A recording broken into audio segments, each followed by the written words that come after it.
Hey guys, Steve Basinger here. I just wanted to do a real quick video covering my top 3 baits for big summer bass. Okay, summer is almost here right now. The fish are moving away from beds. Some are in that post spawn. Some have moved out into their summer haunts.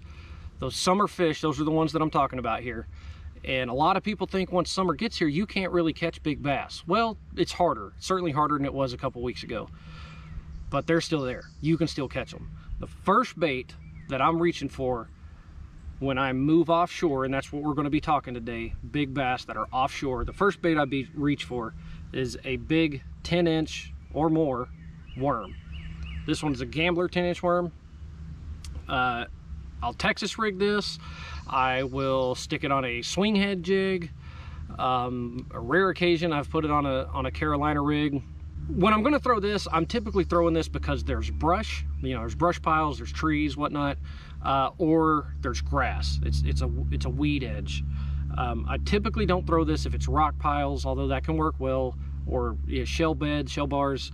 This is not what I typically throw on those kind of things, but you can catch them on that too. When it is that kind of stuff, so when it's not wood, and when it's not at least real heavy grass, I reach for a football jig. Now, this is a 3/4 ounce football jig. I want something heavy. I want to be able to bomb a cast out there. I want it to get down to the bottom quick, and I want it to stay down there. I have some 1 ounce versions as well. This one is an all-terrain tackle football jig. Whatever football jig you go with, you want something heavy. You'll also almost certainly want to match it up with a trailer that's big. So like the Strike King Rage Crawl, that's big. The Zoom Ultravive Speed Crawl, that's big. You want something, it's just a big meal. It's going to appeal to big fish. Are you going to get as many bites on it as you would as a drop shot or a shaky head? Nope, but you're going to catch bigger fish on it for sure. So then number 3, I go for a swim bait.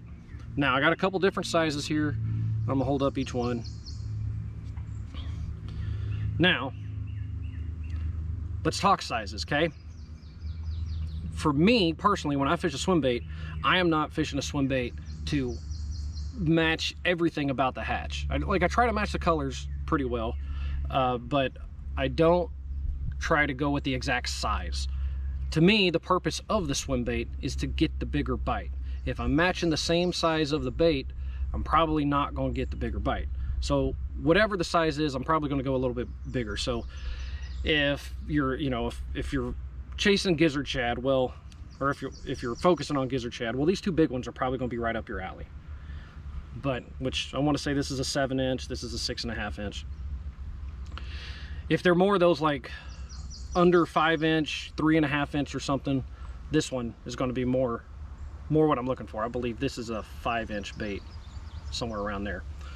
You can rig them a number of ways. A jig head would be my preferred way, but you got to experiment, because sometimes they want it on a jig head. When it's on a jig head, it tends to have a more pronounced wobble, and then when it's on the belly hook, it's a little more streamlined. At least that's my experience. That can vary bait to bait. But that's important. Some days they want the wider wobble. Some days they want it tighter. To me, I think that tighter one is just more natural. But that may depend on the cover you're around. This one I'll throw around brush piles, I'll throw around weeds. I'll throw it when there's nothing out there except just a drop off. As long as I'm marking fish, I'll throw it. It gets a lot of bites, and it'll typically get the biggest fish in the school. Okay guys, hope this helps you guys catch some big ones this summer. If you liked the video, hit the thumbs up. Until next time, we'll see you guys on the water.